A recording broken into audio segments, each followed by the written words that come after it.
네, 지금 글로벌 시장 어떤 모습인지, 우리 시장에 어떤 영향 미칠지 알아보는 해외 증시 꼼책 시간입니다. 오늘 미국 시장에서는 세 가지 지표가 발표가 됐는데요. 모두 엇갈린 모습을 보여줬습니다. 먼저 주간 실업시장 청구 건수는 예상치를 웃돌았습니다. 9월 초 이후 처음으로 30만 명을 상회하는 모습 보여줬고요. 또 10월 소비 지출은 예상치를 하회하는 선에서 소폭의 상승하는 모습 보여줬습니다. 또 방금 신규 주택 판매 지수도 발표가 됐는데요. 0.7% 오르는 모습 보여줬습니다. 3대 지수는 강보합 출발했는데 지금 에너지주의 부진한 모습으로 다우존스 지수는 조금 하락세를 이어가고 있습니다. 그럼 하나하나 자세히 살펴보겠습니다.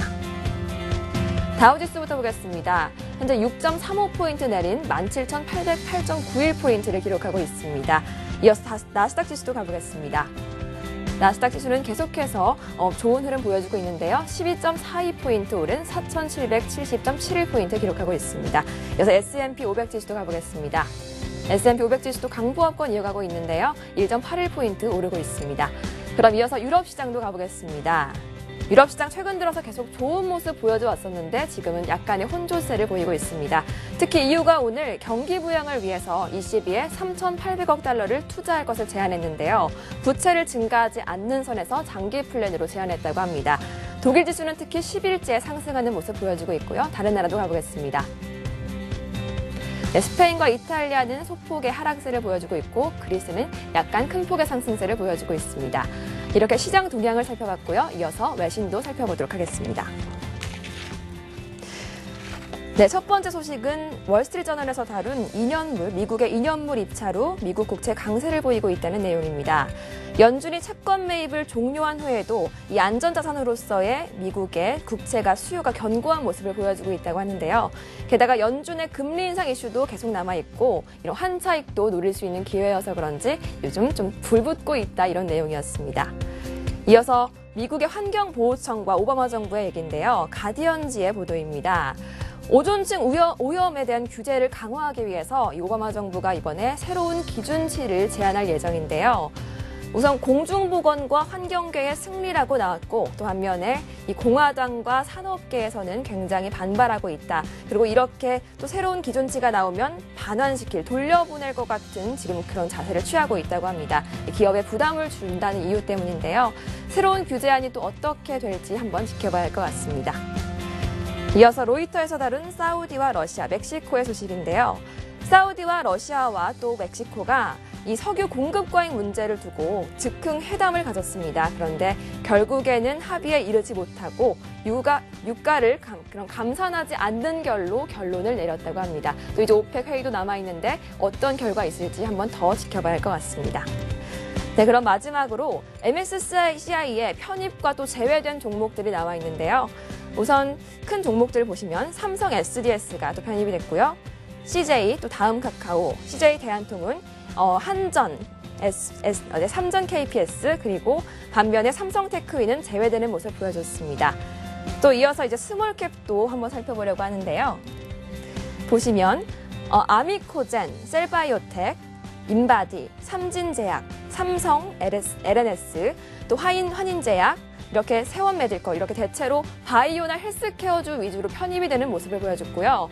또 반면에 제외된 종목들 보시면 IT주가 상당히 많이 있었습니다. 다날, 굉장히 많이 있었고요. 이렇게 MSCI 관련해서 편입과 제외된 종목들 많이 있는데 우리나라의 종목들과 투자 전략은 어떻게 세워봐야 할지 한번 이야기 나눠보겠습니다. 자, 그 MSCI 인덱스에서 이제 SDS 같은 경우는 어제 오늘 여실하게 좀 보여주는 것 같아요. 외국인 종가에 5천억 훅 들어갔다가 또 이제 보게 되면은 오늘 같은 경우는 역시 반락인가요? 다시 한번 쭉 빠지는 모습을 보여줬는데, 이제 지수에 대한 편입이 끝났기 때문에 더 이상 수급으로 이렇게 크게 움직이는 건 없겠죠? 그렇죠. 그죠? 이제 예. 일단 SDS 같은 경우는 이미 펀더멘탈은 설명이 네. 불가능하죠. 네. 예. 그렇다 보니까 오히려 그 기업 설명에서도 상장 관련 기업 설명에서도 어떤 식으로 얘기하냐면은 지금의 SDS의 어떤 매출이 얼마고 네. 영업이익이 얼마고 그거를 생각하지 말고 나중에 삼성전자에서 인적 분할된 네. 삼성전자 지주회사와의 합병 그때 가치를 한번 생각을 해달라라는 식으로 얘기를 하고 있습니다. 그렇기 때문에 글쎄요, 이미 편입이 끝난 와중이기 때문에 지금 상황에서 좀 더 추가적인 수급을 기대하기는 어려울 것 같고요. 또 저희들끼리 이제 농담삼아 얘기하는 게 오늘도 하루 종일 삼성의 SDS의 주가 흐름을 살펴보게 되면 진짜 이 대한민국 전국의 단타 세력들이 다 들러붙었다라는 느낌이 들 정도로 상당히 주가 변동성이 상당히 심하거든요. 그렇기 때문에 지금 상황에서 STS를 갖다 여러분들이 좀 뭐 매수 관점으로 새로 신규 편입은 제가 좀 무리한 말씀을 드리고 싶고요. 오히려 지금 시장에서 준비를 하고 있는 것은 12월 달에 예정이 된 제일모직 상장이다. 하고 여러분들이 보시면 될 것 같습니다. 그리고 또 하나 특징주가 여기 보게 되면 그 큰 쪽에서는 CJ 대한통운이 편입이 됐단 말이에요. 박 차장님께서 보시기에는 이 CJ 대한통운 이 편입 물론 됐습니다만은 이 물류 쪽에 대한 전망 긍정적이겠죠? 그렇죠. 예.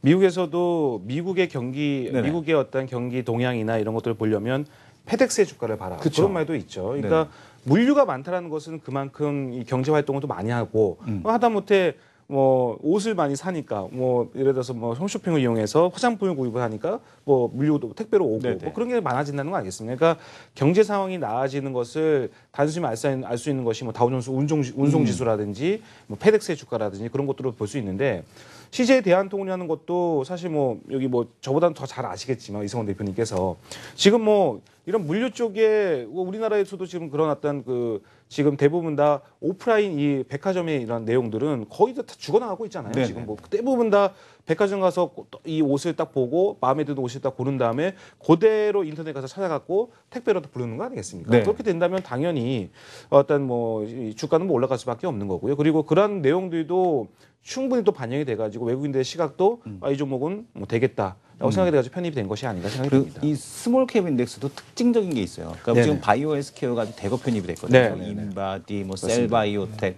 뭐 삼진제약, 환인제약부터 시작을 해서 뭐 그 아주 많은 기업들이 지금 이 편입이 됐어요. 바이오주로. 바이오주가 이제 그 스몰캡 인덱스로 편입이 됐는데 이거는 헬스케어 오늘 뭐 인피니트 헬스케어 같은 경우도 뭐 시장에서 좋았고 네네. 헬스케어에 대한 쪽에 대해서 지금 뭐 긍정적으로 계속해서 우리가 봐야 되는지 아니면 좀 헬스케어 또 싫어하시는 분들은 싫어하시는 이유가 야 이거 비싸. 그리고 예전에 이제 황우석 사태 때문에 이제 트라우마가 아직도 있으신 분들 같은 경우는 아직도 이제 꺼리시는 분들이 있는데 이 헬스케어 우리가 사실 비싸다라고 생각하거든요. 비옥스 같은 경우도. 그렇죠. 예. 비싸죠. 그래서 제가 한번 준비를 해봤는데 네네. 오늘 그 MSCI 아까 전에 우리 김민지 캐스터님께도 이제 보셨지만 그 내용을 한번 보겠습니다. 한번 보시죠. 내용 한번 보시죠. 제가 한번 빨간 걸로 한번 체크를 해봤는데 먼저 그 각 나라들이 어떤 게 맥 종목이 편입이 됐고 몇 종목이 빠졌는지 한번 본다면 제 위에 그 일본 보이시죠? 일본. 네. 일본은 32개가 편입됐고 9개가 빠졌더라고요. 그리고 밑에 내려가면 타이완, 대만이죠. 대만은 6개가 편입됐는데 45개가 제외가 됐습니다. 그리고 우리나라는 24개 편입됐고 36개 제외됐고 그리고 인도죠. 인도는 44개 편입됐고 8개 빠졌고 중국은 48개 편입됐고 20개 빠졌고 딱 봐도 최근에 주가 올라가고 좀 좋은 나라들은 많이 편입이 됐고 좀 별로 좋지 못한 나라는 좀 많이 빠졌다. 그리고 특히 대만이라는 나라가 45개가 많이 빠졌는데 대만은 거의 IT 국가죠. IT 국가라고 볼 수가 있는데 IT 종목들이 많이 산재에 있을 겁니다. 거기 대만에서도. 그러니까 가만히 보니까 뭐 갤럭시 물론 뭐 애플이라는 주가는 지금 고공행진은 계속 나오고는 있지만 지금 일단은 부품 단가가 계속 낮아지고 있고 아무래도 스모케이번 대부분 다 부품주 아니겠습니까? 우리나라에서도 IT 부품주들이 많이 대거 빠졌듯이 대만이라는 나라에서도 이렇게 좀 많이 빠진 것이 이렇게 좀 나와 있지 않느냐 생각이 들고 다음 그림 한번 보시죠. 또 다음 그림 봐도 편입된 거 있고 빠진 게 이렇게 있는데 편입된 거를 아까도 뭐 말씀하셨지만 뭐 셀바이오텍, 아미코젠, 제넥신, 인바디, 그다음 경동제약, 그다음 삼진제약, 그다음 그 세운메디칼, 뷰웍스, 환인제약 이렇게 그러니까 전부 다 거의 다 이제 아까 말씀하셨던 헬스케어 줍니다. 그러니까 지금 시장의 관심은 제가 또 가만히 보니까 그런 것 같아요. 예전에는 이제 뭐 예를 들어서 SFA라든지 뭐 그리고 뭐 인탑스라든지 이런 종목들이 코스닥에서 몇몇 종목 IT 종목들이 빠져버리면 코스닥 치고 다 주저앉았거든요. 근데 이제는 시가총액 상위 종목들에 대거 차지하고 있는 종목이 대부분 이제 컴퓨터를 비롯한 게임주, 그다음 거의 대부분이 이제 바이오주입니다. 물론 그 셀트리온이 2등으로 밀려나긴 했지만 바이오주가 이제 시가총액을 많이 차지하고 있는 부분이 많다. 그래서 그러한 것들을 이제 증명해주는 결과가 아니겠냐 생각이 듭니다. 우리나라는 젓가락으로 콩자반을 집을 수 있는 나라입니다. 그러니까 손재주가 아주 뛰어나죠. 외국인들의 입장에서 봐도 얘네들이 이제 먹고 살 수 있는 거, 삼성이라는 회사도 신종 사업으로 바이오를 꼈듯이 먹고 살 수 있는 것은 이쪽밖에 없지 않겠냐. 스모캡 쪽에서도 바이오 헬스케어 쪽으로 대거 이제 편입을 한 것도 이런 어떤 측면으로 이해는, 그러니까 모든 것이 다 여러 가지로 다 이렇게 이어져 있는 다 이 꼬리에 꼬리를 무는 연결고리에 다 갇혀 있는 내용이 아니겠냐 생각이 듭니다. 오늘 또 외신에서 하나의 또 아주 재밌는 그 우리나라에서만 이슈가 되는 게 아니라 외신도 상당히 관심이 많은가 봐요. 삼성전자 자사주 매입 2조. 이 이슈가 있었어요. 막 로이터에서도 나오고 뭐 여기저기 다 나오더라고요. 김성훈 팀장님, 자사주 매입 2조. 이거 뭐 거의 뭐 어떻게 봅니까?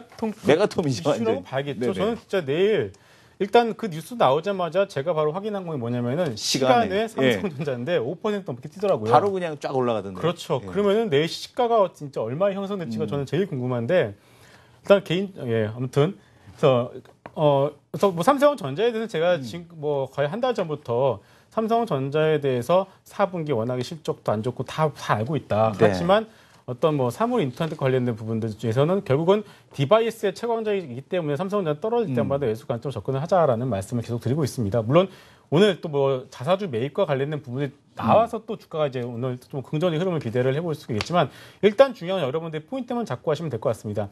지금 삼성전자가 이전에 베팅했고 이것으로 뭐 주주가치 재고라는 어떤 그런 얘기를 하고 있지만 결국은 뭐겠습니까? 삼성전자 지배 구조가 본격적으로 신호탄이 열렸다라고 봐야 될 것 같고요. 이미 이건희 회장이 지금 이제는 완전하게 이건희 회장의 얘기는 나오지 않고 있어요. 네. 이제는 이재용 부회장이 이제 실질적으로 그룹에서 경영권을 완전히 장악했다고 봐야 될 것 같고 오히려 지금 뭐 이번에 삼성화학과 종합화학과 이것들을 넘겨버림으로 해서 이제 이부진과 이서연 사장이 가지고 있는 실적인 삼성그룹의 그러니까 이서진 사장 같은 경우는 뭐 제일기획 그리고 이부진 사장 같은 경우는 호텔신라를 경영하고 있지만 막상 가지고 있는 지분은 없거든요.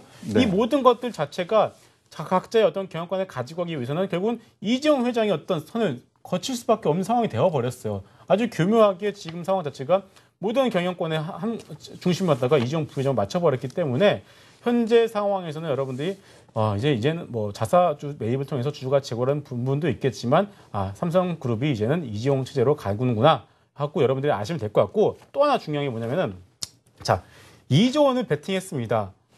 왜일까요? 주가 올라가겠죠. 외국인들로 하여금 배려를 해주는 거죠. 무슨 말이냐면은 외국인들의 경우는 12월 중순 정도면은 이미 이익을 확정 짓고 이제 휴가를 가거든요. 그런데 또 하나 더 앞서서 제일모직 상장이 예정이 되어 있어요.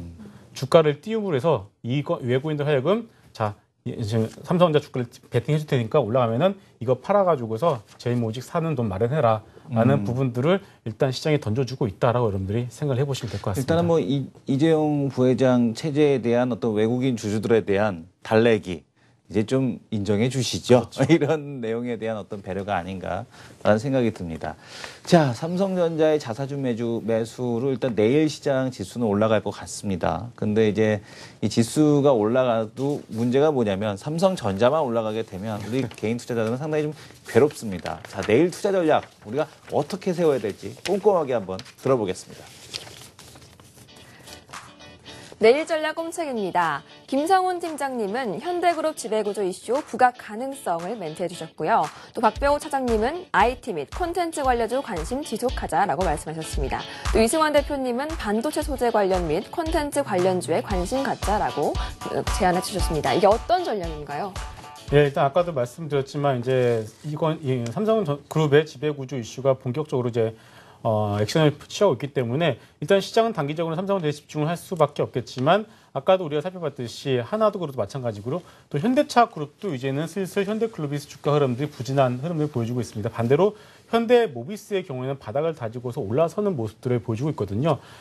분명히 단기적으로 이제는 현대차 그룹의 지배구조 이슈도 부각이 될 가능성이 있다라는 점을 본다면 현대모비스의 주가 흐름 여러분들이 관심 있게 보실 필요가 있어 보입니다. 네, 박병호 사장님은 어떻게 하시나요? 예. 저 같은 경우에는 이제 타 방송에서도 그런 말을 한번 드린 적이 있었는데 중국의 금리 인하 효과는 우리가 엔저 때문에 여태까지 고통을 시달려 왔었는데 또 다른 경제 상대를 만난 것이다라고 생각하는 게 낫지 않을까 생각이 듭니다.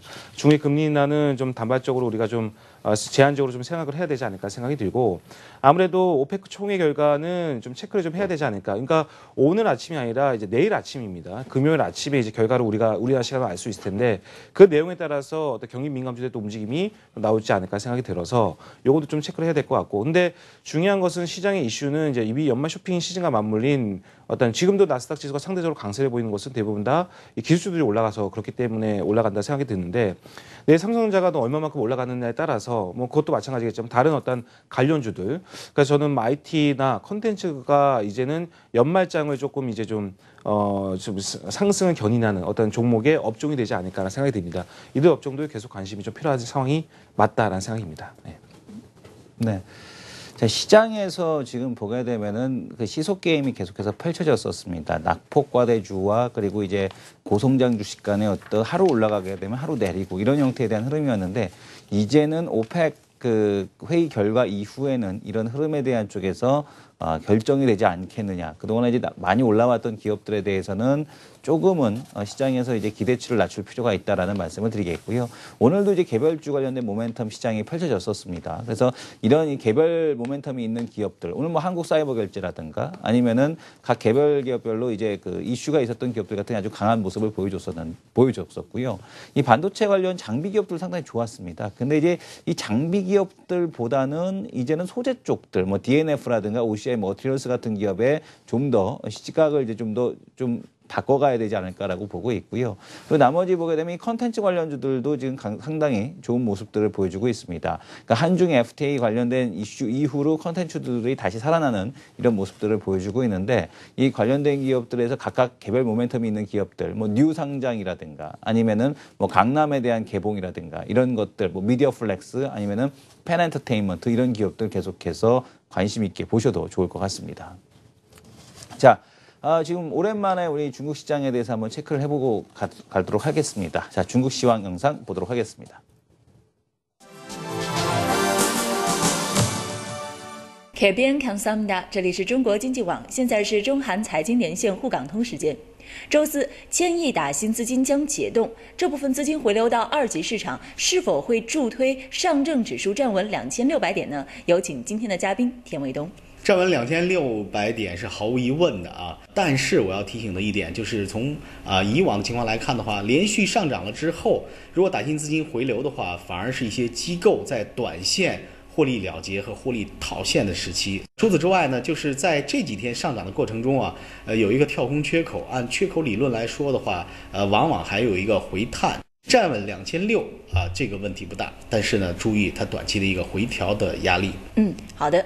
近日，中国政府又密集批复重大基建项目，那么这是否意味着投资者对股市可以继续有良好的预期呢？田卫东，目前来看的话，大家对资金进入这个市场的预期还是非常高。从近期的成交量和大家的情绪来看的话，在2500点左右是有一批机构资金介入，那么他们一般第一阶段的这个目标呢都是20%左右，所以3000点是会有获利盘的套现的压力。那么下一步呢还要看经济面的配合和政策面的支持。好的，谢谢。想要了解更多有关沪港通的消息，请大家登录中国经济网韩文频道。 자, 후강통 실시 이후에 약간 좀 사그라든 것 같은 그런 기분은 좀 들지만 중국 시장에 대한 다양한 투자 시각까지 확대해야지만 우리가 분명 이 글로벌 투자 환경에서 살아남을 수 있을 것 같습니다. 자, 한국경제TV는 어디보다도 가장 빠르고 정확한 후강통 소식을 전해드리고 있죠. 자, 월요일부터 금요일까지 재방송 없이 생방으로만 진행되는 꼼꼼 체크. 오늘 아주 두산중공업 하나에 대한 이슈 그리고 삼성전자에 대한 자사주 매입까지 꼼꼼하게 체크해봤고요. 여러분들 너무 고민하지 마십시오. 분명히 시장에 대한 쪽은 더 좋아지고 있습니다. 자, 내일 찾아뵙도록 하겠습니다. 감사합니다.